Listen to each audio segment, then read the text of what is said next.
नमस्कार मित्रमैत्रिणींनो, social मीडियावरच्या trending बातम्या आणि आज सगळ्यात जास्त ट्रेंडिंग मध्ये आहे ते म्हणजे JNU मध्ये अफजलचे नारे लागले असं काही लोक म्हणतात। व्हिडिओ पाहून घ्या तुम्ही।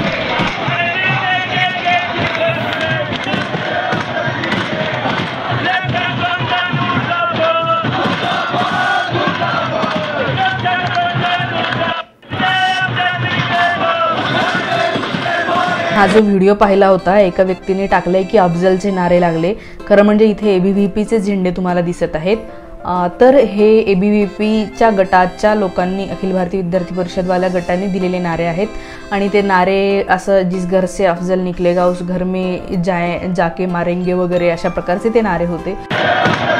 ते नारे ते काही शब्द न ऐकताच एका मुलांनी की बघा बघा हे जिंकलेले जे डाव्या विचारसरणीचे लोक आहेत ते कसे लेफ्ट वाले आहे, कारण की त्याला हिरवी टोपी दिसली बस झालं। आपल्याकडे असंच आहे ना की हिरवं काहीतरी दिसलं म्हणजे समजून जायचं की ते मुसलमान आहेत आणि काहीतरी त्यांचं चाललेलं असेल अशी जी एक आपल्या डोक्यातली धारणा असते सामान्य लोकांची, तर ते तसं काही नाही आहे। हा तर JNU म्हणजेच दिल्लीमधली जवाहरलाल नेहरू युनिव्हर्सिटी आहे, तिथे विद्यार्थी संघटनेच्या निवडणुका झाल्या होत्या। एका बाजूने होतं ABVP आणि एका बाजूने होत्या डाव्या विचारसरणीचे वेगवेगळ्या संघटना आणि याच्यामध्ये लेफ्ट विंग वाल्या लोकांचा विजय झालेला आहे। तुम्हाला माहिती नसेल तर ABVP आणि लेफ्ट विंग यांचं वाकडं आहे आधीपासूनच, कारण ही आयडिओलॉजीज खूप वेगळी आहे। आता लेफ्ट आयडिओलॉजी म्हणजे नेमकं काय हे जर तुम्हाला माहिती करून घ्यायचं असेल तर डिस्क्रिप्शन मध्ये जाऊन बघा।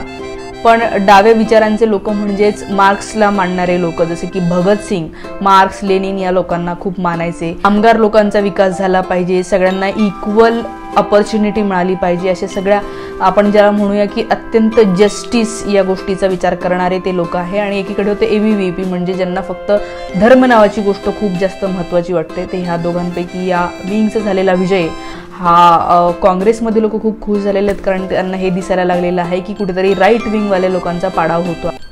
आता वळूया पुढच्या बातमीकडे। तर BJP जे म्हणत होती की आम आदमी पक्षाने मद्य घोटाळा केलेला आहे, दारूचा घोटाळा केलेला आहे, तर ह्या आम आदमी पक्षाचे नेते तुम्हाला शेजारी बातमी दिसत असेल त्या असं म्हणत आहेत की कथित मद्य घोटाळ्यातील पैसे हे आम आदमी पक्षाकडे नाही तर भाजपकडे गेले आहेत।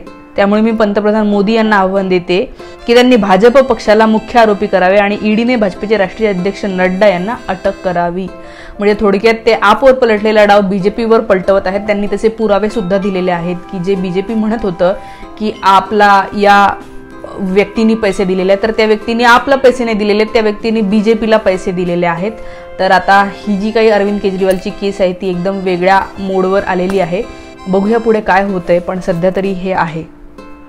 आता पुढची ट्रेंडिंग बातमी अशी आहे की धनंजय चंद्रचूड यांना खूप वाईट पद्धतीने ट्रोल केलं गेलेलं आहे।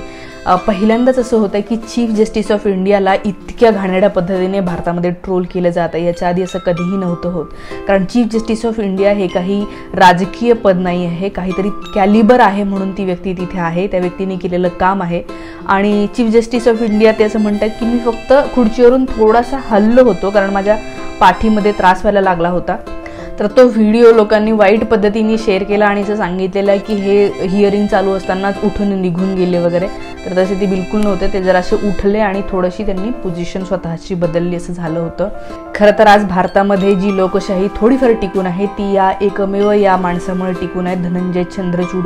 अत्यंत धैर्यवान माणूस आपण म्हणूया आणि मला असं वाटतं की चंद्रचूड सारखा दुसरा माणूस आज तरी भारतामध्ये नाही आहे की जो इतक्या निष्ठेने आपली लोकशाही वाचावी म्हणून प्रयत्न करतो। त्यामुळे आपण त्यांचे हात बळकट केले पाहिजे। सोशल मीडियावरच्या ट्रेंडिंग बातम्या सांगणं मी आत्ताच 2-4 दिवसापासूनच सुरू केलेलं आहे। तुम्हाला हे आवडत असेल माझे प्रयत्न तर नक्कीच शेअर करा, म्हणजे मला ग्रो व्हायला मदत होईल।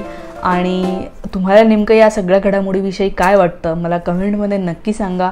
भेटूया उद्या। Thank you so much.